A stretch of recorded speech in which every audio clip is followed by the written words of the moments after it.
Bienvenue à ce nouvel épisode du podcast Le Sac du Car. Mon nom est Didier Orméjus et cette semaine, je vais recevoir Marco Dubois du Rouge et Noir d'Ottawa. Marco qui est un vétéran maintenant là, du Rouge et Noir. Alors, on va dresser un profil de lui, on va lui poser quelques questions.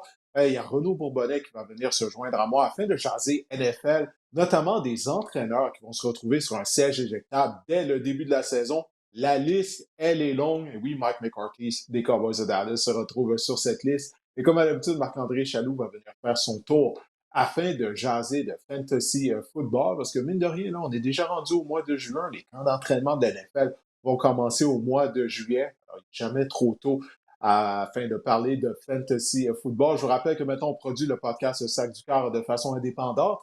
Et je vous invite à vous abonner à ma chaîne YouTube qu'on a lancée le mois dernier. On y va de publications, de plusieurs publications par semaine. Alors, je vous invite à vous abonner à ma chaîne YouTube afin de ne rien manquer. Alors, sans plus tarder, eh bien, on va recevoir Marco Dubois du Rouge et Noir d'Ottawa. Marco, tout d'abord, merci d'avoir accepté mon invitation. Salut Didier, merci de me recevoir. Marco, écoute, moi, je connais ton cheminement que tu as eu à la Ligue canadienne. Bon, tu es un ancien des Spartiates du Cégep du Vieux-Montréal, mais en plus d'être un athlète professionnel, je sais que pour toi, c'était important justement de préparer ton après-carrière pendant ta carrière. Tu travailles durant la saison morte en ressources humaines. Parle-nous de ça. C'est dans ce domaine notamment que tu avais fait tes études à l'Université Laval. Ouais, exact. J'ai été vraiment chanceux de tomber sur une entreprise qui prône des valeurs qui met le sport de l'avant. Et puis, dans le fond, j'ai rencontré Lynn Breton qui travaille chez Du Breton. C'est une entreprise familiale qui produit du porc biologique. Il y avait une demande pour avoir un conseiller en ressources humaines bilingue. Donc, on m'a envoyé un message sur Facebook au début. C'était en 2018. Je venais de commencer avec Ottawa. Puis, je me cherchais une job pour mes saisons mortes, pour justement préparer l'après-football. Et puis, de fil en aiguille, ben, j'ai passé l'entrevue, puis on m'a engagé là. J'ai commencé comme conseiller généraliste dans l'usine à Saint-Charles-de-Bellechasse. Et puis, c'est ça. Fait que je suis conseiller en ressources humaines depuis 2018. Maintenant, mon poste a évolué un petit peu, là. Je fais plus de recrutement maintenant puis de la chasse de tête. Donc, c'est une entreprise qui me traite d'une très belle façon. Puis, je suis vraiment choyé d'être là-bas avec eux autres, là. Ouais, puis comment tu fais pour jumeler ce travail-là avec ta carrière de footballeur? Bon, naturellement, durant la saison de football, tu n'es pas en mesure de travailler en ressources humaines. Tu le fais durant la saison morte. Mais quand même, tu dois t'entraîner durant la saison morte afin d'être prêt pour le camp d'entraînement. Donc, comment Oui. tu fais afin de jongler tout ça?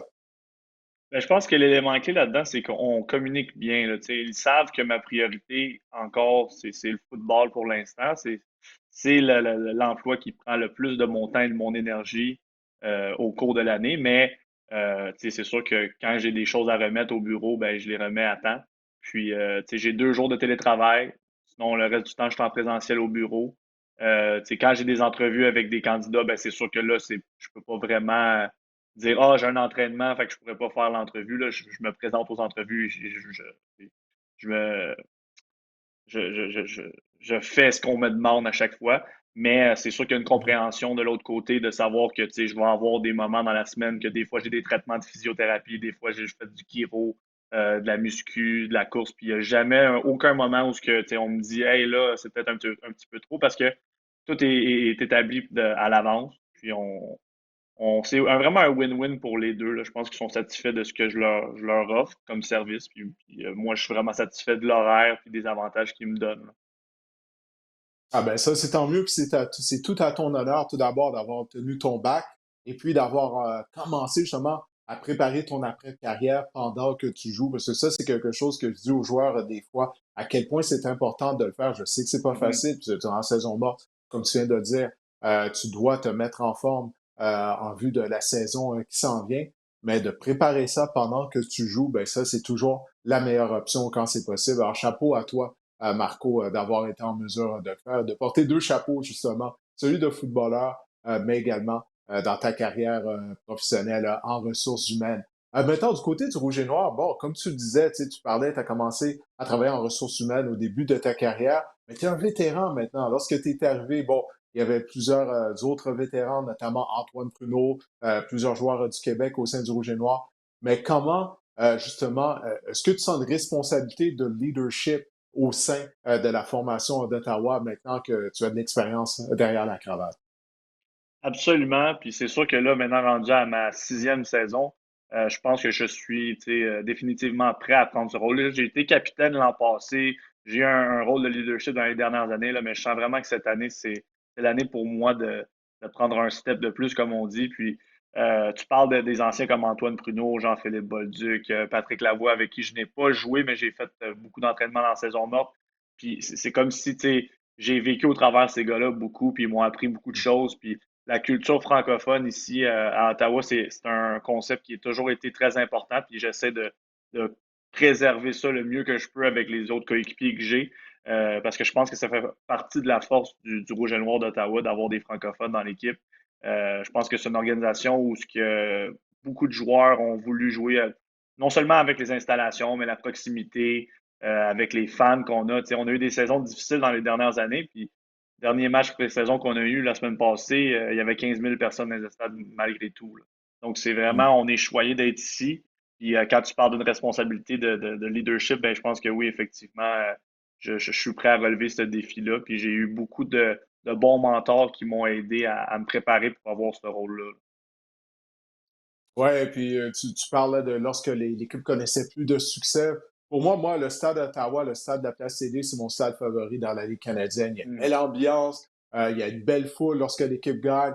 Et puis bon, il y a les restaurants et tout à proximité du stade. C'est vraiment un bel emplacement. Alors j'espère que vous allez pouvoir reconnaître une saison gagnante, justement, afin d'avoir de l'engouement, encore une fois, dans le stade, comme c'était le cas il n'y a Ouais. pas si longtemps, il y a quelques années à peine. Dis-moi, comme tu l'as dit, là, 6 saisons dans la Ligue canadienne, c'est quoi le plus beau souvenir là, de ta carrière jusqu'à présent?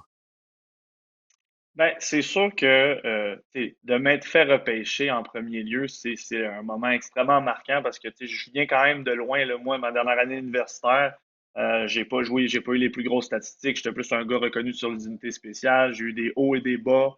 J'ai déjà pensé à arrêter à jouer au football parce que justement, il y a des parties Hmm. que je n'étais pas habillé à l'université à ma quatrième année. Fait que ça a été vraiment la consécration de beaucoup de mois de travail puis de résilience quand je me suis fait repêcher.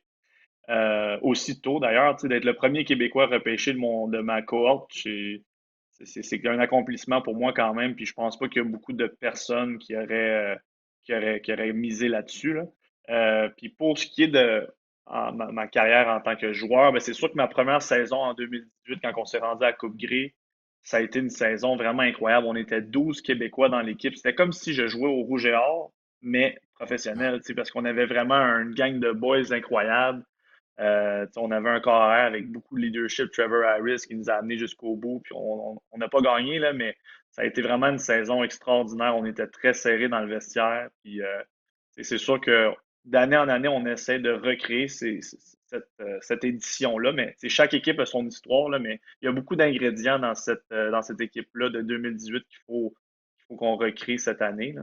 Mais ouais, la Coupe Grey 2018, ça a été vraiment un highlight. Ça a été le fun là, de partager ça, surtout avec beaucoup de chums là, de Québécois. Ça a été vraiment Ouais. nice. Ouais, puis je suis surpris que tu m'as pas mentionné le toucher que tu as inscrit l'année dernière parce qu'on sait que tu es un des meilleurs joueurs au niveau des unités spéciales de la Ligue canadienne de football. Mais la saison dernière, tu as eu l'occasion d'inscrire le premier toucher Mm. de ta carrière. Dis-moi là, comment tu as vécu ça, puis c'était quoi les sensations que tu as ressenties lorsque tu as franchi la zone début? Ouais, ce jeu-là, ça, c'était très spécial, là. C'était un concept vraiment tout simple, là. Tu sais, il fallait que je bloque soit si la personne qui me couvre blitzait, ben, j'allais dans les flancs. On m'a juste lancé le ballon, j'ai tourné le coin. Puis moi, je suis pas quelqu'un qui est. Quand j'ai le ballon dans les mains, j'ai quand même des skills, là, comme on dit, mais je suis pas un porteur de ballon non plus. Fait que la première chose que je me dis quand j'ai le ballon dans les mains, là, c'est courir le plus vite possible en ligne droite. Fait que j'ai tourné le coin. Puis je me suis rendu jusqu'à dans la zone début, puis j'étais vraiment, vraiment très proche de la ligne de côté. Fait que à un certain moment, je pensais que j'étais à l'extérieur du terrain, mais j'ai continué à courir quand même. Puis je suis rentré dans la zone début, j'ai vu que le toucher était bon. C'était vraiment surréel comme moment, c'était le fun. Au niveau personnel, c'est sûr que c'est un accomplissement qui est vraiment agréable, mais tu sais, moi, c'est pas nécessairement. C'est sûr que c'est le fun là, au niveau personnel, mais j'aime beaucoup bloquer aussi. J'aime beaucoup faire un gros plaqué sur un retourneur là, qui essaie de faire un retour au côté large du terrain. Là. Je te dirais que c'est un feeling aussi qui s'équivaut pas mal à faire un toucher dans mon cas. Moi, je sais que ça peut être bizarre pour certains joueurs de football, là, mais moi, c'est que j'ai tellement eu de fun à jouer sur unité spéciale dans les dernières années que c'est comme rendu. Tu sais, l'offensive, c'est vraiment un bonus pour moi. Là. Ben, c'est sûr que s'il me demande d'en faire plus, je dirais pas non non plus, là. Mais ouais, c'est ça. Ça a été un très beau moment, ouais, en effet. Ben, je te souhaite d'être utilisé un peu plus du côté de l'attaque. Ben, écoute, Marco, avant de se quitter, on va y aller de questions rapides, de questions éclairs. Je vais te poser des questions, puis dis-moi la première chose qui te vient à l'esprit. Est-ce que tu es prêt? Yes. Alors, dis-nous, quel est ton repas favori, ton cheat meal favori? Je sais que tu es un gars qui se tient en forme, surveille ton alimentation, mais là, quand tu veux te gâter, c'est quoi ton repas favori? OK. Je dirais un Blizzard Oreo au Dairy Queen. Oh, Dairy Queen, OK, c'est bon. Ouais. Quel a été ton premier emploi quand J'ai tu étais travaillé ado, là? chez. Ouais, j'ai travaillé chez Jacques Moreau Sport au coin de ma rue à la salle. On vendait des articles de football. C'est justement encore un magasin où ce que tous les jeunes peuvent aller se procurer de l'équipement de football. Ah, ben oui, bon, tu vois, ben, il y avait déjà un lien avec le football à cette Ouais. époque-là. Quelle est ta méthode de relaxation favorite? Je dirais lire un livre. Ouais, avant de me coucher, mettons, là, si je veux être sûr d'être relax puis de dormir, là, c'est sûr que je vais me lire un livre puis ça va m'aider à me calmer. Ottawa ou Québec? La ville de Québec, je parle là. Mhm, mhm. Euh, Québec. Ouais. Tu y Mais as là, c'est parce que pensé, tu y as pensé. j'aimerais ça élaborer, mais je peux pas, là. C'est des questions rapides. Fait que Québec. Ouais, c'est ce qu'on a dit. Fait qu'on va passer à la prochaine question. Qui est le plus fort au développé couché? Toi ou Anthony Gosselin, votre centre arrière? C'est moi sans l'ombre d'un doute. Ah oui, sans l'ombre de doute, OK. Ouais. Ouais. Euh, pancakes ou gaufres? Des crêpes ou des gaufres? Des crêpes. Ouais. Ouais, ah, ça, c'est le bon choix. Ça, je comprends pas les gens qui préfèrent les gaufres aux crèmes, mais ça, c'est peut-être Ouais, moi non juste plus. moi et toi, peut-être. Ouais. Ouais, c'est ça. Qui est le joueur qui t'a frappé le plus solidement au cours de ta carrière? Tu sais, quelqu'un qui t'a frappé, tu te dis, My God, j'en reviens pas de l'impact. Euh, Ben, il y en a un que je frappe souvent, puis lui, il me frappe souvent aussi, là. C'est tout le temps des bonnes batailles. J'y lève mon chapeau, il est solide aussi, là. Je pense qu'on s'est cogné une couple de fois, surtout quand on joue contre les Alouettes, là. Alexandre Gagné, je dirais qu'on s'est cogné, puis on va se recogner encore cette année à plusieurs reprises. Ah, Capitaine Québec, c'est ça son surnom. Ouais, Capitaine ouais, Québec au sein des ouais, Alouettes. il a la tête Euh, dure. c'est bon ça. Dis-moi, une émission de télé ou un film dans lequel tu aimerais avoir un rôle? Breaking Bad. Breaking Bad, ah, tu serais vu Ouais, dans Breaking Bad? Quoi, un ouais, pourquoi associé de pas. Walter White Ben oui, et de pourquoi pas. Jesse? Ouais, exact. OK. Ouais, T'aurais fait de l'argent, mais ton histoire serait peut-être mal terminée pour toi. ouais, ouais. Maintenant, est-ce que le Rouge et Noir sera de retour en éliminatoire cette saison? On n'a pas le choix. On n'a pas le choix. On a mis les ressources pour. On a le leadership pour le faire. Maintenant, je pense que c'était l'aspect dans lequel on avait le plus de lacunes. L'année passée, on n'avait vraiment pas de leadership dans l'équipe. On a fait l'addition de vraiment des joueurs qui vont amener beaucoup de leadership dans l'équipe, qui vont faire des jeux aussi. Ça fait partie du leadership selon moi. Dominic Rhymes, Darius Pickett. Je m'inclus là-dedans aussi. Je vais faire des jeux. On va tous faire des jeux, puis on va soulever l'équipe à un plus haut niveau, puis à des plus hauts standards surtout que ce qu'on a eu dans les dernières années. Ben, Marco, on te le souhaite. T'es un chic type. Alors, je te souhaite d'avoir une belle saison 2024. Et encore une fois, merci d'avoir accepté mon invitation. Ça fait plaisir. Merci beaucoup, Didier. Allez, porte-toi bien. Alors, c'était Salut. Marco Dubois du Rouge et Noir, c'est-à-dire de l'Université Laval, hein, tu vois. Je me mélange tout le temps entre les deux, du Rouge et Noir, bien sûr, d'Ottawa. Alors, maintenant, ben, écoutez, on va parler des Alouettes brièvement, les Alouettes qui vont commencer en saison régulière jeudi soir à Winnipeg contre les Blue Bombers. Ce sera donc une reprise du match de la Coupe Grey que bien sûr les Alouettes avaient remporté. Il y a quelques nouvelles d'actualité. Bon, les Alouettes qui ont libéré Tevin Jones. Tevin Jones, c'est un ancien des Rough Riders à Saskatchewan que Montréal avait mis sous contrat durant la saison morte. Il était pressenti comme étant un remplaçant potentiel pour Austin Mack, qui maintenant tente sa chance du côté des Falcons d'Atlanta dans la NFL. Alors, c'était surprenant de voir que Jones a été libéré, mais ça, c'est en raison de l'émergence du receveur de passe Charleston Rambo lors du camp d'entraînement. Rambo est une recrue. Il a été mis sous contrat par les Alouettes au début du mois de mai, donc ça fait à peine un mois qu'il a été mis sous contrat par les Alouettes. C'est un ancien Hurricane de l'Université de Miami et il est très explosif. Il portait le numéro 76 lors du camp d'entraînement. Il a changé pour le numéro 14, le numéro justement que Tevin Jones portait. Alors, il est très rapide. Cette semaine, il s'entraîne au sein de l'unité partante. Alors, moi, j'ai bien hâte de voir Rambo en action. Il pourrait vraiment te surprendre cette année. Il semble être une autre belle trouvaille de Danny Machocha et de ses dépisteurs. Et également, il semble que c'est Philippe Gagnon qui va être le garde à droite partant au sein de la ligne à l'attaque. On sait que cette position-là, ben, ça fait des années, hein, bien sûr, que Christian Matt joue au sein de la ligne à l'attaque, soit en tant que garde, soit à la position de centre également. Pendant quelques années, il avait été le centre partant. Ben là, il semble que Christian va commencer la saison à titre de réserviste, mais comme il l'a dit cette semaine après une décence d'entraînement, la saison, elle est très longue. Philippe Gagnon a bien joué l'année dernière à la fin du calendrier régulier et tout au long des éliminatoires. À ce moment-là, il remplaçait Pierre-Olivier Lestage à la position de garde à gauche. Alors, les services de Christian Matt, on va en avoir besoin éventuellement durant la saison, parce que la saison de la Ligue canadienne avec 18 matchs, c'est un marathon, mais tout porte à croire que c'est Philippe Gagnon qui sera le garde à droite partant pour la première rencontre à Winnipeg. Je vous le rappelle, c'est jeudi soir que ce match va avoir lieu et la rencontre sera présentée sur les ondes de RDS jeudi soir, oui, le 6 juin à 20h30. Alors, c'est un rendez-vous à ne pas manquer. La reprise du match de la dernière Coupe Grey. Alors, j'y serai sur les lignes de côté, bien sûr. J'ai bien hâte de voir cette rencontre. Alors, via mes réseaux sociaux, je vous avais invité à m'envoyer une vidéo au cours de laquelle vous me posez des questions, ou vous allez d'une analyse, vous passez un commentaire concernant soit les Alouettes ou la NFL.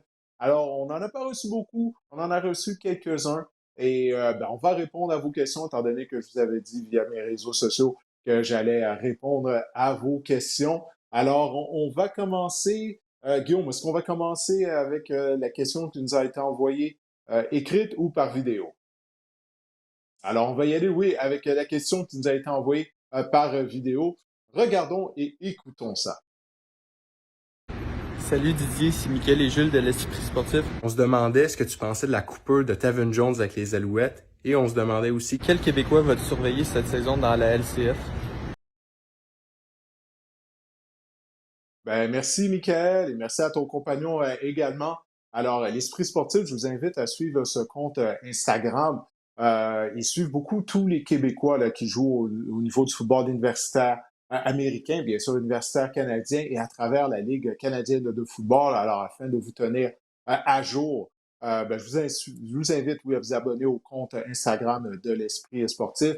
Michael et Jules font de l'excellent travail. Alors, ben, Tevin Jones vient d'en parler, hein. C'est l'émergence de Charleston Rambo durant le camp d'entraînement. Très rapide, plus jeune, également, il coûte moins cher, hein. Jones était un vétéran de la Ligue canadienne. Alors, ça, ce sont des facteurs qui ont fait en sorte qu'on lui a préféré Charleston Rambo, un qui a été étincelant lors du camp d'entraînement. Pour ce qui est des Québécois que je vais surveiller durant la saison de la Ligue canadienne, ben, j'en ai deux. Tout d'abord, Kevin Mittal, le receveur recru des Argonauts de Toronto, un ancien receveur vedette du Rouge et Or de l'Université Laval. Il a inscrit un touché sur quoi? Sur une distance de 82 verges, je crois, lors du dernier match préparatoire des Argonauts. Il est très talentueux. Marco Dubois, justement, m'en parlait là, lors du repêchage. Marco souhaitait voir le Rouge et Noir repêcher Mittal. Malheureusement pour lui, ils n'ont pas repêché l'ancien de l'Université Laval, mais il est très talentueux. Alors oui, j'ai hâte de voir s'il pourra connaître du succès au sein de la Ligue canadienne. J'ai l'impression que oui. Il y a un autre receveur que je vais surveiller, un autre joueur, ben, c'est Samuel Emilus des Rough Riders à Saskatchewan. Parce qu'Emilus avait très bien commencé la saison 2023. Malheureusement pour lui, il a perdu son carrière Trevor Harris. Alors Emilus qui est natif de la région de Montréal. Alors, je m'attends, si Trevor Harris peut rester en santé pendant toute la saison, je m'attends à toute une saison de la part de Samuel Emilus. Ça, c'est un joueur que dès que les Riders jouent à la télé, ben, je porte toujours attention à qu'est-ce qu'il fait. Alors, ça, ce sont les deux Québécois qui retiennent mon attention parmi plusieurs autres joueurs québécois à travers la Ligue canadienne cette saison. Maintenant, on va regarder la question qui nous a été envoyée par courriel. C'est une question qui nous vient de loin. Alors, Hervé, je t'écris de France, de la France, une petite question sur Caleb Williams et la série Hard Knocks, étant donné que les Bears de Chicago, eh bien, vont être suivis par les caméras d'NFL Films au cours de leur camp d'entraînement dans la série Hard Knocks. Alors qu'on connaît le passé des Bears avec leur quart recrue et connaissant le personnage, est-ce que les Bears, le personnage en parlant bien sûr de Caleb Williams, est-ce que les Bears font une erreur en le surexposant? L'aide-t-il à franchir le pas vers la NFL? C'est une très bonne question, ça, Hervé. Tout d'abord, merci de nous avoir envoyé cette question. Moi, je suis pas en faveur de ça. Parce qu'il y a déjà beaucoup de pression sur les épaules de Caleb Williams. Beaucoup d'attention vont être portées sur les Bears de Chicago. On va en parler avec Renaud Bourbonnais un peu plus tard, d'ailleurs, des Bears et de Matty Burflus, leur entraîneur-chef. Écoutez, les Bears, pendant longtemps, la NFL Films, la NFL leur avait demandé de participer à Hard Knocks. Ils avaient dit non. Maintenant, ils disent oui. Il faut faire attention avec ça. Hein? Puis il va y avoir beaucoup d'attention. Tout le monde va regarder afin de voir comment Caleb Williams va se comporter. Alors, je ne crois pas que c'est la meilleure idée de la part des Bears de Chicago, avec un carrière recrue sur lequel il y a déjà beaucoup de pression. Comme Hervé l'a dit dans sa question, les Bears ont une très mauvaise historique avec les jeunes cars. Je ne pense pas que c'est une sage décision nécessairement du côté des Bears de Chicago d'avoir accepté d'être filmé par la série Hard Knocks. Mais on verra ce que ça va donner un peu plus tard au cours de l'été. Alors maintenant, il y a quelques nouvelles d'actualité du côté de la NFL avant d'aller rejoindre Renaud. Aujourd'hui, on a appris, on enregistre le podcast lundi soir. Alors, on a appris en journée que l'ancien garde des Cowboys de Dallas, Larry Allen, faisait partie de la dynastie des Cowboys durant les années 90, eh bien, a perdu la vie à l'âge de 52 ans. Larry Allen, si vous êtes trop jeune pour l'avoir vu jouer, c'est un joueur de ligne à attaque, mais c'est un joueur de ligne à attaque qui a des faits saillants, OK? Il était tellement dévastateur, un gros bonhomme très fort, pouvait soulever 700 livres au développé couché, au bench press. Il était rapide pour son gabarit. Écoutez, allez sur Instagram, tapez le nom de Larry Allen ou sur Google ou sur YouTube. Regardez ses faits saillants. C'est rare qu'on parle des faits saillants de joueurs de ligne à l'attaque. C'est à quel point il était athlétique et dominant. Et écoutez, il détruisait tout sur son passage. Malheureusement, il a perdu la vie à l'âge de 52 ans. Et maintenant, oui, du côté des Vikings du Minnesota, Justin Jefferson a fait sauter la banque. Il a signé un contrat de 4 ans, 140 millions de dollars. Donc, une valeur maximale de 140 millions de dollars avec les Vikings du Minnesota. Et puis, il va donc faire en moyenne 35 millions de dollars par année. Justin Jefferson, les 10 receveurs des Packers de Green Bay, j'ai trouvé cette statistique sur Twitter X aujourd'hui. Les 10 receveurs des Packers, combinés ensemble, vont faire 12 millions de dollars, alors que Jefferson va faire 35 millions de dollars par année. J'ai hâte de voir ça, parce que c'est beaucoup d'argent pour un receveur de passe, aussi talentueux que Jefferson l'est. Il est très spectaculaire. Mais est-ce qu'on veut utiliser autant de ressources financières à la position de receveur, qui n'est pas nécessairement la position la plus importante sur le terrain, qu'on construit une équipe, on a d'autres besoins du côté des Vikings.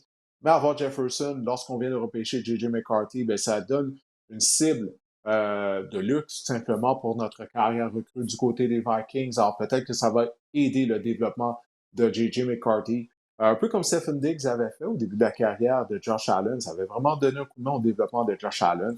Alors, on va voir ce que ça va donner, mais mon Dieu, 35 millions de dollars par année, wow! Mais tant mieux pour Justin Jefferson, qui, dès son arrivée dans la NFL, était un des meilleurs receveurs de passe de la Ligue. Il est jusqu'à ce jour. Alors, tant mieux pour lui. 35 millions par année, wow!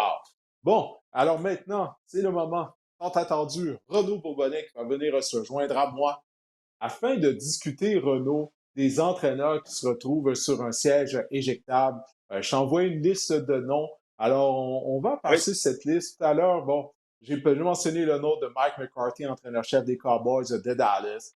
Est-ce que tu es d'accord avec moi qu'il va se retrouver sur un siège éjectable dès le premier match de la saison régulière 2024. J'étais d'accord avec cette affirmation il y a un an, donc oui, encore d'accord avec cette affirmation-là. Pour Mike McCarthy, écoute, pour les Cowboys, depuis 30 ans, depuis les années Larry Allen, justement, c'est un peu la même chose. Souvent des équipes très talentueuses. Puis une fois que le mois de janvier arrive, les vrais Cowboys se présentent, s'écroulent et nous déçoivent. Et puis là, au début de la saison morte, rappelle-toi Jerry Jones, le propriétaire, qui est sorti en grand en disant que cette année, les Cowboys étaient all-in. Ils allaient tout faire pour que cette année soit l'année. Et qu'est-ce que ça a donné comme saison morte? Absolument aucune acquisition de marque sur le marché de l'autonomie. Aucune transaction non plus importante pour venir revigorer l'aliment des Cowboys. Moi, j'ai plus l'impression que le all-in de Jerry Jones voulait dire à Mike McCarthy et peut-être même à Dak Prescott dans une autre mesure que c'est peut-être leur dernière chance là, d'être les piliers des Cowboys et qu'on allait peut-être passer à une prochaine étape, prochaine génération si cette année on n'était pas capable d'avoir de succès. Mais écoute, on peut pas dire qu'il a donné beaucoup d'aide à son équipe, comme je l'ai dit. Pas un gros recrutement pour les Cowboys durant la saison morte. Je ne vois pas en quoi cette équipe-là est meilleure que l'an dernier ou au cours des dernières saisons. Ouais, du côté de Jerry Jones, qu'est-ce qu'il y a de particulier? Il se retrouve dans une situation difficile, hein, parce que oui, les Cowboys, comme tu viens de le dire, ils ont été critiqués étant donné qu'ils n'ont pas été actifs via le marché des joueurs autonomes durant la saison morte, mais il y a des grosses prolongations de contrats qui s'en viennent. Mhm. Dak Prescott pourrait devenir joueur autonome à la fin de la prochaine saison. CeeDee Lamb, je viens de parler de Justin Jefferson qui a fait sauter la banque. Tu peux être certain Ouais, que c'est le CeeDee prochain. Lamb célébrait aujourd'hui pratiquement autant que Justin Jefferson parce qu'il se dit, hey, là, on va devoir me donner quelque chose de similaire, un contrat similaire, parce que quand tu regardes les Ouais, statistiques de Lamb, elles sont similaires à celles de Justin Jefferson, malgré le fait que Jefferson a raté plusieurs matchs l'année dernière en raison d'une blessure. Michael Parsons, Renaud, on va devoir le payer aussi. Donc, c'est pour ça que les exact. Cowboys n'ont pas été actifs via le marché des joueurs autonomes, parce que, écoute, on a des joueurs à payer. Ben oui, McCarthy se retrouve sur un siège éjectable, mais sais-tu quoi? Dak aussi. Dak Prescott est sur un Oui, siège exact. éjectable. Parce qu'on ne lui a pas offert de prolongation de contrat encore. J'ai l'impression que du côté de la direction des Cowboys, on attend de voir est-ce que Dak va livrer la marchandise en éliminatoire tout d'abord. Il faut se qualifier pour les éliminatoires, comme tu viens de le dire. Ouais. On juge les Cowboys au mois de janvier. C'est lors des matchs éliminatoires qu'on va les juger. Alors, si on est, encore une fois, permets-moi l'expression en anglais, one and done, si on participe aux éliminatoires, mais qu'on se fait éliminer immédiatement, moi, j'ai l'impression qu'on va passer un autre appel à la position de carrière du côté des Cowboys parce que, encore une fois, Dak prend beaucoup de place sous le plafond salarial au niveau de la masse salariale et il est fait la marchandise en éliminatoire. Alors, Mike McCarthy sur un siège éjectable, son carrière aussi pour la saison 2024. Maintenant, on va se transporter du côté de la Nouvelle-Orléans, Renaud. Dennis Allen, d'après toi, est-ce qu'il est sur un siège éjectable? Moi, je pensais que les Saints allaient passer à autre chose après la dernière saison. Je te rappelle les événements du dernier match de la saison où on voulait poser un genou au sol pour terminer le match et que les joueurs ont décidé que eux, Jameis ils coupent. Winston. Ouais, on donne le ballon à Jamal Williams qui n'a pas marqué un touché de l'année quand même. Donc, déjà, Ils ont pour moi, décidé c'est que un la message de section de dire, jeu ben, était de démocratie. Ils ont décidé que la section. voilà. C'est ça, on va courir, on va donner un toucher. Oui. Incroyable. Ben, exact. Donc, c'est une situation assez cocasse. Les Saints s'en vont nulle part. Ils sont trop talentueux pour finir dans les bas-fonds de la NFL puis avoir un gros choix au repêchage. Ils sont évidemment pas assez talentueux pour aspirer au Super Bowl. Ils ont à peine le talent nécessaire pour aspirer aux grands honneurs à remporter leur division dans la saison régulière, puis leur division est assez faible. Donc, moi, je pense que tout le monde sait que Dennis Allen est là de façon temporaire, au sens où quand on va vouloir passer un autre appel chez les Saints, quand on va vouloir finalement libérer la masse salariale, passer un autre appel, passer à la prochaine génération, comme on aurait peut-être dû le faire depuis quelques années d'ailleurs, j'ai l'impression qu'on sait tous que Dennis Allen ne sera plus là. Donc oui, pour moi, il est là de façon temporaire chez les Saints. Donc évidemment sur un siège éjectable. Je suis d'accord avec tout ce que tu as dit. Je suis d'accord avec tout ce que tu as dit. J'ai pas grand-chose à rajouter. La seule chose, c'est que pour Dennis Allen, il met sur Derek Carr en tant que carrière. Derek Carr, je sais pas, tu regardes ses Mhm. statistiques, tu dis, ah, ben, ça a de l'allure, ça a du bon sens, mais toi et moi, on a l'occasion de travailler par moments Ouais. ensemble au NFL Red Zone les dimanches. Puis Derek Carr livre pas la marchandise dans les moments clés de la rencontre, et en particulier près de la zone début. victime de revirement, il va de passes incomplètes. Puis on voit la même chose lorsqu'il Mhm. portait les couleurs des Raiders. À ce stade de sa carrière, il ne va pas changer. Alors ça, c'est rien pour Non, aider c'est la ça. cause de Derek Carr. Maintenant, Matty Burflus. J'ai fait allusion à Matty Burflus tout à l'heure. D'après toi, il va commencer la saison sur un siège éjectable parce qu'il n'a toujours pas été en mesure de mener les Bears à une participation éliminatoire. Justin Fields n'est plus là. Alors, on lui a donné le tout premier choix du repêchage avec Caleb Williams. Alors, pour Matty Burflus, est-ce que, d'après toi, s'il ne connaît pas une bonne saison, si les Bears ne connaissent pas une bonne saison, ben, on va passer à un autre appel à Chicago. Écoute, il est chanceux d'être encore en poste. Je pense qu'à un certain point, la saison dernière, si on l'avait congédié, je pense qu'il y a à peu près personne qui l'aurait défendu parce que ça faisait vraiment pitié en première moitié de saison à Chicago. Cette année, il n'y a plus vraiment d'excuses, là. Il va vraiment falloir qu'il performe. Surtout que l'an dernier, rappelle-toi, on a beaucoup investi sur la défense au cours du marché de l'autonomie. Ça a paru, je dirais, peut-être durant les matchs de deuxième moitié de saison, mais encore là, qu'est-ce que ça vaut quand les Bears étaient pratiquement déjà éliminé à la mi-saison. Et cette année, ben, c'est en attaque, on le sait, avec Caleb Williams. On est allé chercher Keenan Allen. On a repêché Romo Dunze. On veut donner une attaque à Caleb Williams pour débuter sa carrière. DeAndre Swift qui va être là dans le champ arrière, qu'on dit qu'on veut utiliser à toutes les sauces là, chez les Bears cette saison. Donc, Mhm. selon moi, oui, il commence sur un siège éjectable, étant donné l'historique des dernières années. Mais personnellement, j'ai quand même un certain vent positif. Là. Je pense que ça va bien se passer pour les Bears cette année, mais va falloir le voir pour le croire. Ouais, je suis d'accord avec toi. Matthew Burfus, qui était l'entraîneur des demi-défensifs lorsque je jouais à l'Université de Toledo, il est en Ouais, charge également de l'unité de beauté de dégagement sur laquelle je jouais. Donc, je suis content pour lui qu'il ait été en mesure de devenir un entraîneur-chef après toutes ces années. Mais comme tu l'as dit, il y avait un moment l'année dernière, souviens-toi, là, on était certain qu'il allait perdre son emploi, mais les Bears se sont mis ouais, à beaucoup mieux jouer. Mais cette année, ça passe ou ça casse. Fait que toutes les acquisitions, comme tu dis, qu'on a fait, Keenan Allen et tout, le repêchage de Caleb Williams, on n'a pas le choix de gagner à Chicago, mais je suis pas certain que cette équipe-là est construite pour connaître du succès à Chicago, surtout en fin de saison. On sait, c'est toujours venteux, il y a du temps froid. On a une équipe pour passer le ballon alors qu'il faut ouais. courir avec le ballon à Chicago. On n'a pas le choix. Et défensivement, ben, je suis pas convaincu que cette défense-là va être améliorée comparativement à l'année dernière. Oui, on a Montez Sweat, on avait complété une transaction en fait d'amener à Chicago Ouais. l'année dernière, mais où sont, est-ce qu'on a un autre chasseur de cartes pour lui donner un coup de main? Je crois pas. Hein. Du côté des Bears, on aurait pu repêcher un joueur de ligne défensive en première Ouais. ronde à la part d'Odunze. On ne l'a pas fait. On a mis tous nos œufs dans le même panier. Alors ça va être une situation à surveiller, celle de Matthew Burfus à Chicago. Maintenant, Nick Sirianni, c'en a un autre, ça, qui avait des rumeurs qu'il allait être congédié après la saison, Ouais. après l'élimination des Eagles de Philadelphie en éliminatoire. Alors, est-ce qu'il va être en mesure de survivre à la saison 2024, Nick Sirianni? Pourtant, les Eagles ont participé au Ben, Super Bowl il y a 2 ans, mais ouais, oui, on est déjà exact. prêt Ils à sont appuyer sur le bouton de passés. panique à Philadelphie. Et ils sont passés à une pénalité fantôme de gagner ce Super Bowl-là. Donc, ouais, Ah, écoute, c'est mérité. La pénalité c'est un était revirement de méritée. situation assez rapide. Ouais, exact. Donc, avec Nick Sirianni, je trouve qu'au cours des 2 dernières années, on a vu deux extrêmes. Euh, et c'est le fait que ses émotions dictent beaucoup le ton avec l'équipe. Quand ça va bien, on dirait que ça attire tout le monde vers le haut. Quand ça va mal, comme l'an dernier, on l'a vu, on dirait que ça tirait tout le monde vers le bas. Euh, c'est une drôle de bébite, Nick Sirianni sur le banc. On le voit souvent extrêmement émotif, réagir avec force, crier, courir, s'adresser aux partisans de l'équipe. Quand il est en visite sur la route, s'adresser aux partisans de l'autre équipe.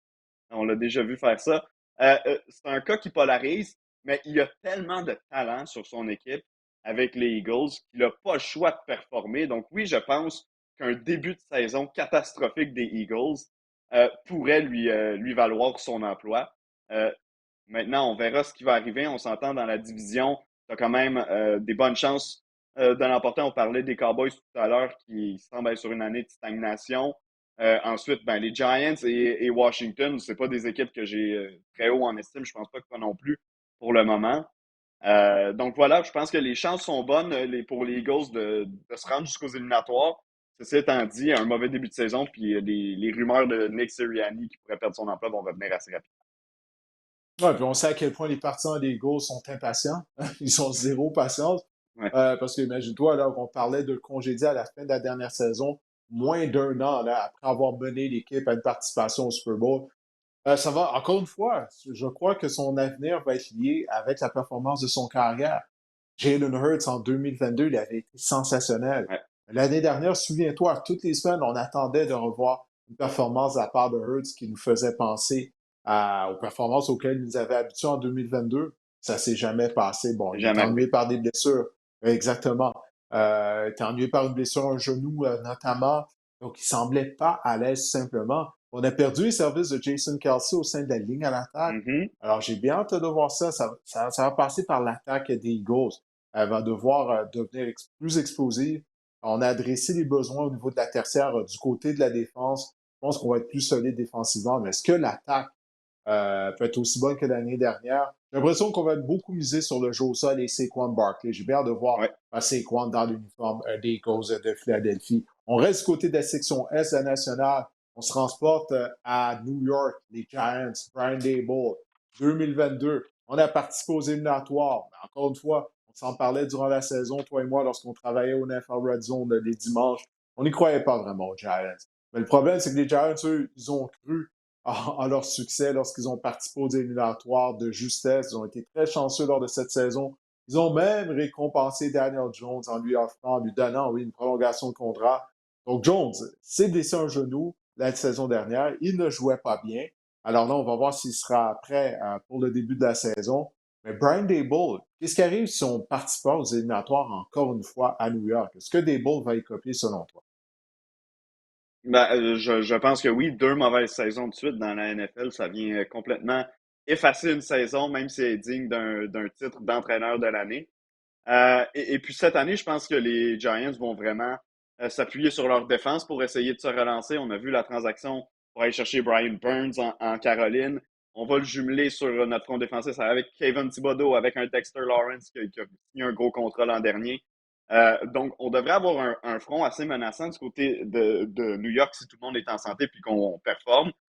Ceci étant dit, Brian Daboll, c'est supposé être un gourou de l'attaque. Depuis 2002, tous les emplois qu'il a occupés, ce sont des emplois sur des unités offensives. Et ça, je ne vois pas cette attaque-là bloquer cette année. Oui, pour une fois, on a enfin donné une arme digne de ce nom à Daniel Jones en termes de receveur avec Malik Neighbors, parce que depuis des années, je trouve qu'on laisse traîner ça. On ne lui donne pas un gros receveur pour essayer de lui donner une chance là, de créer des jeux parfois dans les matchs.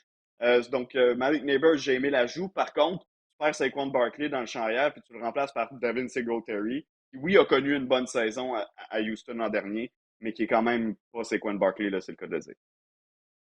Oui. Maintenant, Doug Peterson, du côté des Jaguars de Jacksonville. Les Jaguars ont déçu l'année dernière. Ils ne sont pas qualifiés en éliminatoire. À un certain moment donné, ils étaient en première position du côté de leur section. Je pense même qu'on avait un dossier de 6-2, si je ne me trompe pas, Mhm. Renaud. Puis on s'est complètement écroulé en deuxième moitié de saison. Trevor Lawrence, on disait de lui, un carrière de talent générationnel. Ça nous laisse sur notre appétit, là, les performances de Trevor Lawrence. Alors, il y a quelqu'un qui va y copier parce qu'on a beaucoup de talent du côté des Jaguars, mais on n'a pas été capable de se qualifier en éliminatoire. Généralement, c'est l'entraîneur-chef qui est cop. Alors, est-ce qu'il est déjà sur un siège éjectable, Doug Peterson? Ben, j'ai l'impression que oui, parce que tu vois, l'an dernier, parmi les difficultés qu'il y avait chez les Jaguars, bon, la tertiaire qui jouait mal, je, je vais donner ce qu'on appelle un mulligan parce qu'il n'y avait pas de talent dans la tertiaire. On manquait vraiment de talent du côté de Jacksonville. Par contre, en attaque, tu en as parlé, Trevor Lawrence n'a pas livré la marchandise. Moi, je trouvais qu'il était coupable de revirements un peu stupides à l'occasion, là, des revirements qui n'avaient pas lieu d'être Oui. sur le terrain, du moins pas pour un carrière de l'élite de la NFL. Et le jeu au sol était complètement invisible l'an dernier. On a eu une seule performance d'un joueur de 100 verges, c'était Travis Etienne, puis c'était un match à Londres, là, donc dans les premières semaines de la saison. Après ça, on n'en a plus revu. Ça faisait pitié. Puis Doug Peterson, un peu comme j'en parlais pour Brian Daboll tantôt, mais c'est un homme qui était réputé pour ses succès avec les unités offensives. Donc, j'ai hâte de voir comment il va pouvoir replacer. On s'est complètement fait damer le pion là, chez les Jaguars. On était supposé être l'équipe des prochaines 10 années dans la section sud de l'américaine. Puis en l'intérieur d'une seule saison, Mhm. les Texans de Houston sont complètement venus leur voler ce poste-là. Ouais, c'est très vrai, qu'est-ce que tu viens de dire. Il y a un joueur qui va devoir, là, ça va être sa troisième année, il va devoir afficher de meilleures statistiques, il va devoir devenir un joueur d'impact. C'est Travon Walker, l'ailier Ouais, défensif qui avait été le tout premier choix du repêchage il y a quelques années. Hey, on aurait pu repêcher Aiden Hutchinson. Souviens-toi, il y avait un débat, Aiden Hutchinson ou Trayvon Walker.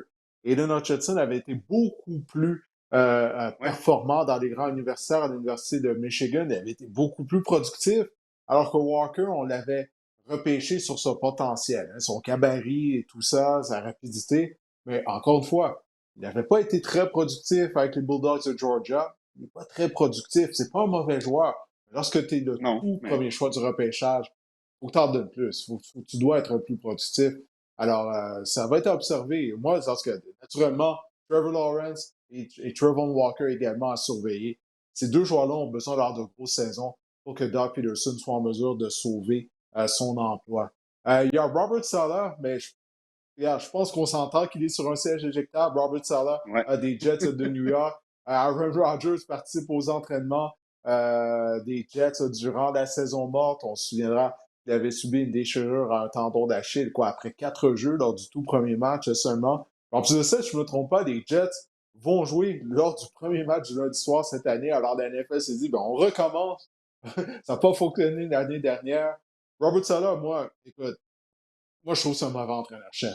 L'année dernière, il nous a démontré que ce Ben oui. n'est pas un leader. Sa prise de décision à la suite de cette blessure à Aaron Rodgers, de la façon dont il a géré ou il n'a pas géré Zach Wilson, puis les réponses qu'il donne lors des points de presse, c'est pas un leader pour moi, un Robert Saleh. Alors, pour moi, en tout cas, il n'y a aucun doute qu'il est sur un siège éjectable. Pour toi, qu'est-ce que tu penses de sa situation?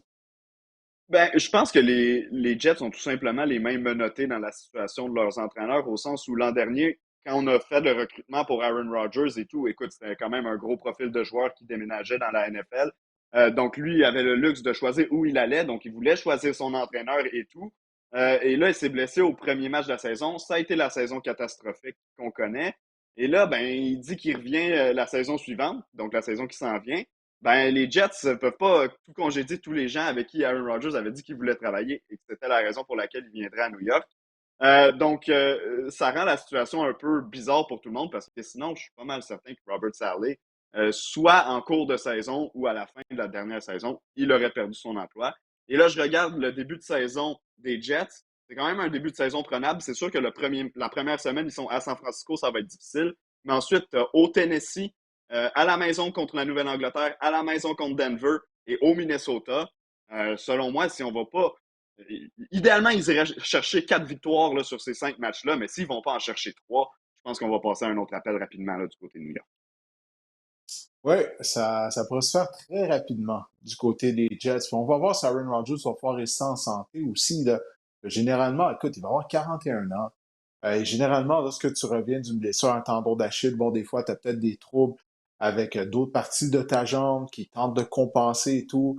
À 41 ans, je me souviens pas là, d'avoir vu un athlète qui a subi ce genre de blessure-là et Non, revenir non. et être étincelant. Donc, j'ai bien hâte de voir ça, Aaron Rodgers. Hey, parlant de blessure, j'ai passé à 2 doigts de subir une grosse blessure à Ottawa vendredi soir dernier lors du Oui, match Getting des close to the Alouettes. Là, comme ça, sidelines here. Renaud, Just on le off the voit hands ici. of Hardy as he en gets direct. Justin Hardy. tremendous Ah, bien quickness joué. there by Didier Justin Hardy, Hardy. je le voyais s'en venir vers moi. OK? Puis il ralentissait après avoir échappé une passe. Là, il y a un joueur des Alouettes qui l'a poussé. Là, il se dirigeait directement vers mon genou droit. Je ne sais pas si on peut le revoir encore une fois, mais il se dirigeait directement vers mon genou droit. Écoute, j'ai envoyé ma jambe droite vers l'arrière. Et oui, d'entrer en contact avec ma jambe, mais le fait que ma jambe allait vers l'arrière, ben, ça amortit finalement l'impact. Et s'il avait fallu que ma jambe reste plantée au sol, ouf, j'aurais perdu mon ligament croisé antérieur, peut-être une fracture à une jambe. Bref, tu vois, c'est ça que je te dis. Il a commencé à ralentir, il s'est fait pousser dans le dos. Bref, j'ai eu la frousse, Renaud. Puis écoute, toi, Ouais, t'es habitué, t'as travaillé sur des lignes de côté à Ottawa, justement, oui, à l'époque, lorsque tu travaillais à la radio dans la région d'Ottawa. Donc, tu sais, il faut être alerte en tout temps lorsqu'on est sur les lignes de côté. ça peut arriver à n'importe quel moment. C'est vrai à l'entraînement aussi.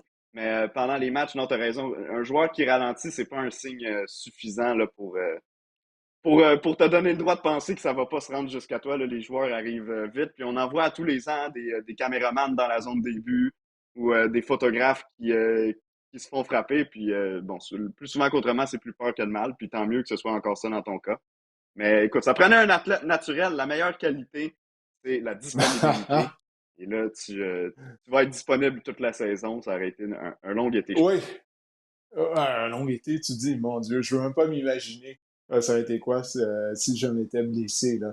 Bon, plus de peur que de mal dans mon cas à Ottawa. Bon, ben écoute, Renaud, hey, je te remercie, hein. Je sais que tu es occupé, alors je te remercie de ton passage au podcast, puis on se reparle prochainement avec le début de la saison régulière des Alouettes. Alors, on va se croiser Yes. aux entraînements des Alouettes, ça n'y a aucun doute là-dessus. Absolument. Salut Didier. Hey, salut Renaud. Alors maintenant, on va se tourner du côté du fantasy football et de la NFL. Alors, on vient de parler, bon, bien sûr, des entraîneurs qui se retrouvent sur des sièges éjectables. On va accueillir Marc-André Chaloux afin de parler ben, justement de la position de carrière. Tu as vu, bon, lorsque je parlais avec Renaud, l'avenir de plusieurs entraîneurs-chefs est directement lié avec les performances de leur carrière. C'est la même chose au fantasy football, d'une certaine façon, pour les propriétaires d'équipes fantasy football. Son carrière ne performe pas, ouf, c'est difficile de connaître une bonne saison. Alors, tu nous as préparé ton classement des meilleures carrières en termes de fantasy football, selon toi, en vue de la prochaine saison. Selon moi, mais je me suis également basé sur le site Fantasy Pros pour vous présenter les classements fantasy en date du 3 juin. On enregistre, pour le dire, du 3 juin Ouais. 2024, Didier, et on commence par le top 10. Vous allez voir le top 10 pour ceux qui nous regardent via YouTube. Mais en position 1, nous avons Josh Allen. En position 2, Jalen Hurts. En 3, Patrick Mahomes. En 4, Lamar Jackson. En 5, CJ Stroud. Il y a vraiment un top 4, selon moi, qui se détache du lot. Allen, Hurts, Mahomes, Jackson, c'est la crème de la crème à la position de carrière en 2024. CJ Stroud, c'est un peu plus débattable, mais je veux vraiment m'attarder sur Josh Allen, Didier. Lors des 4 dernières saisons, il a terminé carrière numéro 1 au niveau fantasy, carrière numéro 1 au niveau fantasy, carrière numéro 2, carrière numéro 1. On peut difficilement demander mieux à Josh Allen au niveau fantasy. La grande question dans son cas cette année, c'est est-ce qu'il va demeurer productif avec les pertes de Stephon Diggs et Gabriel Davis? La question qu'il faut se poser, c'est que l'an dernier, Didier, on a vu quand même un changement de philosophie dans l'attaque des Bills avec l'arrivée de Joe Brady.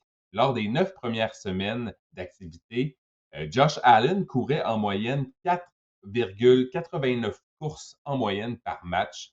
Et à partir de la semaine numéro 10, ça a été 8,38. Ça, à partir de la semaine numéro 10, ça a quand même coïncidé avec le déclin de la production de Stephon Diggs. Et les touchés au sol ont passé de 0,67 à 1,13.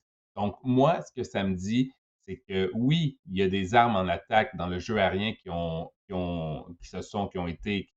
partis de Buffalo, mais ça me dit qu'on risque de voir davantage de courses planifiées avec Josh Allen. Puis ça, c'est intéressant.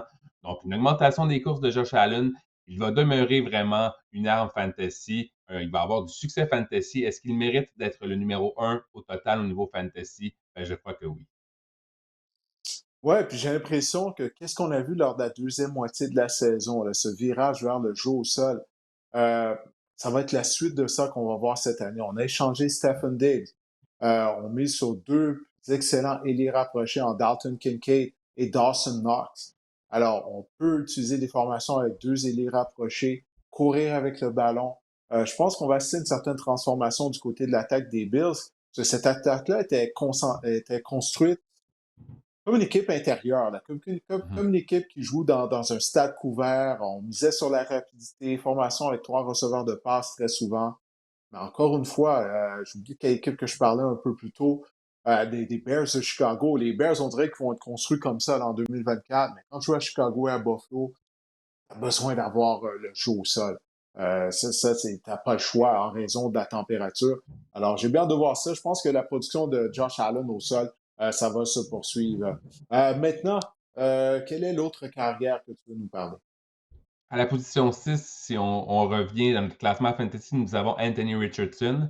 On en a parlé d'Anthony Richardson il y a quelques semaines. Beaucoup de potentiel dans son cas. À la position 7, nous avons Joe Burrow, le quart des Bengals. À la position 8, Dak Prescott.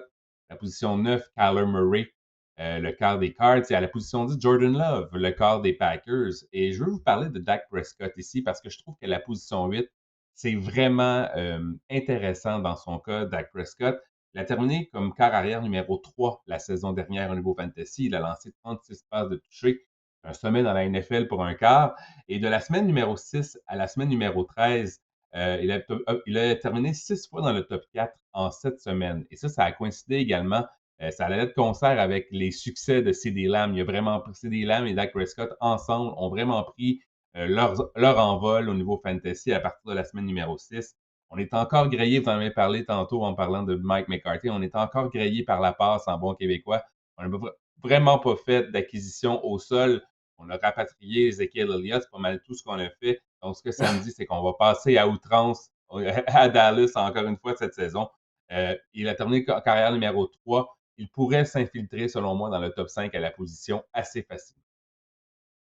Maintenant, on va continuer de regarder ton classement des carrières. Quel est le prochain carrière sur lequel tu te concentres? À la position numéro 11, nous avons Brock Purdy. À la position numéro 12, Tua Tagovailoa. À la position numéro 13, la recrue Caleb Williams. À la position 14, Jared Goff des Lions de Détroit. À la position numéro 15, Justin Herbert. C'est un petit groupe de 5, un petit quintet que j'aime beaucoup. Ça démontre à quel point il a de la profondeur à la position de quart au niveau fantasy. Pour moi, pourquoi dépenser un choix de 5e, 6e ronde pour un gars comme CJ Stroud quand on peut euh, repêcher en 10e, 11e ronde un quart à la position numéro 11 comme Brock Purdy qui va, selon moi, essentiellement peut-être donner le même genre de production à la position de carrière. Mais je veux m'attarder à Jared Goff en position 14, Didier. Une statistique intéressante, les Lions cette année, Didier, vont seulement disputer 3 matchs à l'extérieur. Et l'an Ah oui, dernier, les autres matchs, ce sera dans des dômes, dans des stades couverts.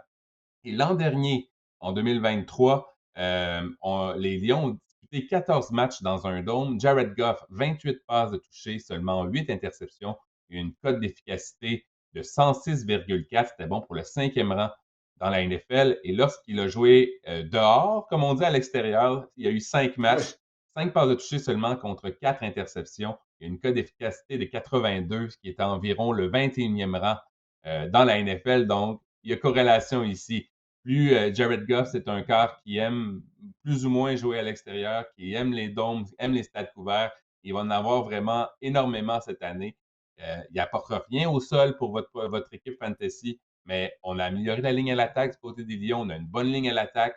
On devrait avoir du succès par la passe. En termes de streamer, là, en termes de quart qu'on ajoute pour une semaine en particulier, ou qu'on peut laisser sur notre banc et on peut insérer Jared Goff dans des semaines particulière durant la saison, mais je pense que Jared Goff peut être un bon parti au niveau fantasy. Un peu plus tôt au cours de l'épisode, je parlais de Justin Jefferson qui a fait sauter la banque, mais Jared Goff a fait sauter la banque aussi. Là, lui, il y a quelques semaines, il a obtenu une belle Amon-Ra St. prolongation de Brown contrat. aussi, quand Ouais, même. Monroe, oui, ben c'est ça, on a récompensé nos joueurs hein, du côté des Lions de Détroit. Mais pour Jared Goff, c'est mérité. Hein. Souviens-toi, lorsque les Rams avaient échangé, pas les Rams, oui, c'est les Rams hein, pour qui ils jouaient. Lorsque les Rams ont échangé à Détroit en retour de Matthew Stafford, on se disait, bon, ben, il va être là le temps que les Lions repêchent un autre carrière. Puis non, finalement, Jared Goff, il s'est amélioré, il a continué de travailler, puis il est rendu un carrière solide. Il est bien entouré à Détroit, c'est une équipe talentueuse, mais quand même, on peut donner crédit. Maintenant, On quel croyait est que le... c'était Oui, peut-être vas-y. Aiden Hooker qui allait être le quart, ou à tout le moins le quart partant des Lions pour les prochaines années, mais finalement, Non, non. on a décidé de se raviser, puis on prend Jared Goff pour quelques années encore. Non, non, écoute, ça, j'ai jamais cru à cette affaire-là là, d'Aiden Hooker. Qui, bon, il était blessé l'année dernière. En fait, il s'est blessé lors de sa dernière année à Tennessee, si je me souviens bien.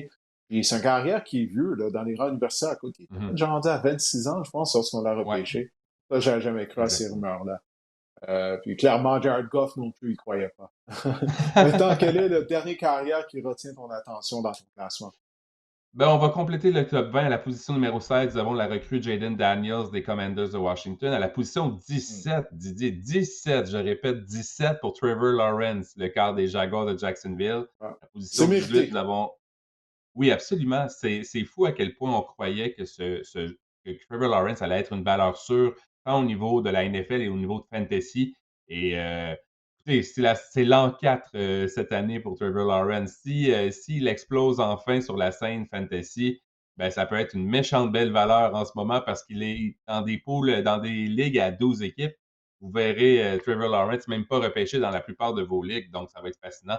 À la position 18, nous avons Kirk Cousins, le nouveau quart des Falcons d'Atlanta. À la position 19, Matthew Stafford. Et à la position numéro 20, Aaron Rodgers. Je vais m'attarder à Kirk Cousins, évidemment. Et à la position 18, pour moi, représente en ce moment une belle valeur au niveau fantasy. Est-ce qu'il est en santé? C'est la grande question. Mais je ne pense pas que Michael Penix, ce sera pour cette année au niveau chez les Falcons. Et vraiment, on fonde beaucoup d'espoir en Kirk Cousins du côté des Falcons. On aimerait qu'il fasse produire nos 3 choix de top 10 des 3 dernières années, Kyle Pitts, Drake London et Bijan Robinson. Et Kirk Cousins a terminé dans le top 12 à la position de carrière. Donc ça, c'est un quart numéro 1 qu'on dit au niveau fantasy dans 6 des 9 dernières saisons. En moyenne, il a récolté plus de 4000 verges par année, 28 passes de toucher. Et ça, c'est bon pour le 10e rang au niveau fantasy. Comme Elan, l'année passée, Didi a lancé 18 passes de toucher en 8 matchs. Les Falcons, les quarts des Falcons, en ont lancé 17 durant toute la saison. Donc, oui, pour moi, il y aura vraiment une amélioration de la production offensive du côté des Falcons. Puis, justement, je pense que Kirk Cousins pourrait connaître une belle saison avec sa nouvelle équipe. Oui. Ça, c'est s'il demeure de carrière partant pendant toute la saison. Je pense que Michael Michael Penix est Phoenix là. va. Ah ouais? On va voir, regarde, on va voir qu'est-ce qui va arriver. Mais écoute, déjà que ça a été surprenant que les Falcons repêchent Penix. Si Kirk Cousins, ça va pas bien, est-ce que tu serais surpris si on envoie Penix dans la mêlée? Ce sont les Falcons d'Atlanta, là. C'est pas comme si ils savaient réellement qu'est-ce qu'ils faisaient, là. On l'a vu lors du repêchage. Parce que Kirk Cousins, encore une fois, comme Aaron Rodgers, il est rendu à un stade de sa carrière où revenir d'une déchirure à un tendon d'Achille, c'est loin d'être facile, mais il n'y a pas juste ça, Marc-André. Euh, il joint une nouvelle équipe. Donc, ses coéquipiers, là, ils lui doivent rien. Tu comprends? Ils n'ont Mhm. jamais joué avec lui. Ils n'ont pas connu de succès avec lui. C'est pas comme s'il était toujours au Minnesota. Si Michael Penix paraît mieux durant les entraînements là, que Kirk Cousins, et Penix est très talentueux en tant que passeur, les joueurs vont commencer à se dire entre eux, hey, peut-être qu'on devrait faire jouer la recrue. As-tu vu les passes qu'il a Mhm. complétées lors de l'entraînement? Eux, ils doivent rien à Kirk Cousins, ils n'ont jamais joué avec lui.